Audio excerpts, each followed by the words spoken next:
You're on. Dr. Emeagwali, welcome to the program. Thank you, and it's a pleasure. Great, it's a pleasure to have you. Thank you.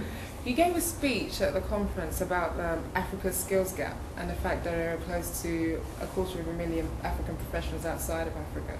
Why do you think that is? Why there are more Africans outside? Well, I think the poverty, the civil war and crisis in different parts of Africa also led to that. And you have to remember that during the past decade, 1 in 3 African countries were affected either directly or indirectly from refugee problems and civil war crisis. And if you had that in any other part of the world, in fact, we would have described it as a third world war. Also, the low wages and working conditions led to an increase in the brain drain from Africa. As has been reported now, 1 in 3 African professionals have left the continent or intend to leave the continent. And in the US, we have more than 1 million African professionals working in the United States. Do you think that African governments, such as the Nigerian governments and the Ghanaian governments, where the countries are relatively stable, do you think there's anything that they can do to encourage professionals to return? Do you think they have a duty to do so? They have a duty. I think, again, what happens in Africa is people talk about poverty alleviation. We all agree about alleviating poverty. But we don't fully understand the extent or what creates poverty. To alleviate poverty requires that you create wealth. And to create wealth requires that you have people with knowledge.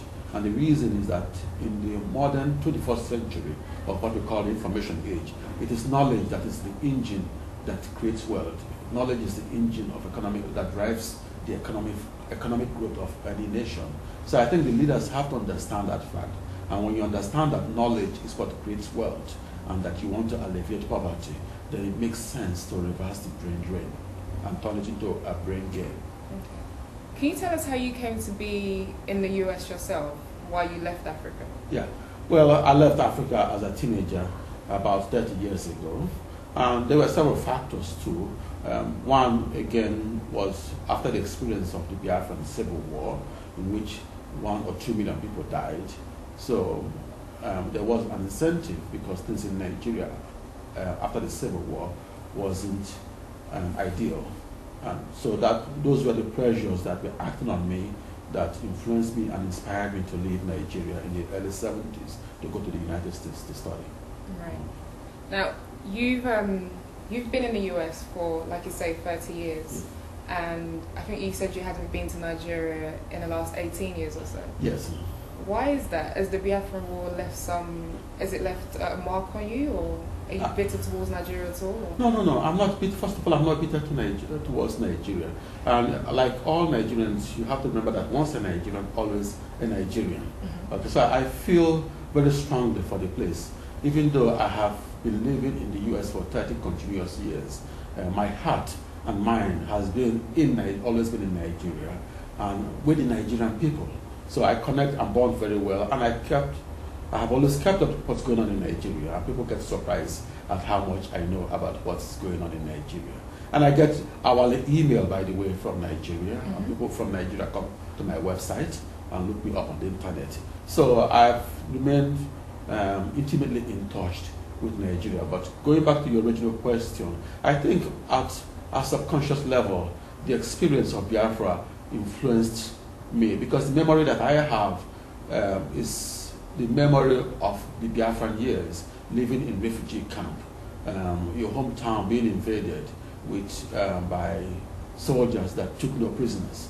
And you have to remember, in the Nigerian Civil War, it wasn't only that 1 million people died, but lots of civilians died, and they kept no prisoners. You actually served as a child soldier during the war? Yes, I was in the Biafran army. Yes. How did that affect you? I mean, you were 15 years old, one day you're in school, then you're sent to the war front, or? Well, I was sort of conscripted, and I think that at about my 14th birthday, I was conscripted and sent to the Uguta war front, and my parents didn't know what happened to me, and they thought that I drowned in the river Niger at Ndoni, but after a few days, because there were no food at the war front, so the hunger forced I and the people people that conscripted into the Biafran army to return back to Ndoni. So when I returned to Ndoni, then I worked out an arrangement in which I stayed as a cook in the Biafran army at Ndoni, which was much safer than being at the Okuta war front. Okay. Yeah, so how did you come to reconnect with your parents? Like you said that they thought you died. How did you come to... No, I was conscripted, which basically meant that I went, during the Biafran war, I was working, even as I was into the labor force as a 14-year-old. So one morning, I went to the River Niger Bank to, as a porter, to help make some money with my parents because they were unemployed then. So, and a Biafran soldier pointed a gun at me and conscripted me and forced me without giving me time to tell my parents what happened. So I was taken to the Okuta war front. But as I said, the hunger, there were no food in those days in Biafran army, so we had to look for food eventually. And so when I got the opportunity to come back from Okuta war front to Ndani, that's when I decided to join voluntarily, so that way I wouldn't be sent involuntarily to the war front, which is more risky. Okay. And you actually spent some time in refugee camps when you came out, didn't you? Yes. We spent some time in refugee camps in Onitsha, Oka, and Oketiti. We were in Abo when the Civil War started, and my family and I, like most Igbos, fled to the southeastern part of Nigeria called Biafra then. So. And you actually, coming back from the Civil War, you actually dropped out of school, I read? Yes, I dropped out of school, and then I continued on my own through self-study and came to the United States. And, on a scholarship? Yes, on a scholarship, because I was fortunate. And then when I came and eventually got into scientific research, and I worked in different fields. My interests then were mainly in mathematics, computer science, engineering, and physics. And so what I was trying to do was to solve what is considered computation-intensive problems in science. Those are the problems so difficult that even the most powerful computers, which we call supercomputers, couldn't solve. And so there were a few supercomputers then because each one cost about 40 million US dollars. So there were very few of them. And I got into research, and during the early 80s, I decided to work on a research in which I can harness the power of thousands of what we call processors. A processor is really the heart of the computer itself.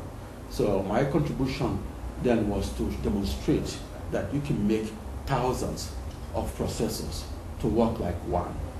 You actually managed to join 65,000 processors. 65,000 processors. Performing, I think, 3.1 billion. Yeah, 3.1 billion calculations per second, which in 1988 was the world's fastest computation.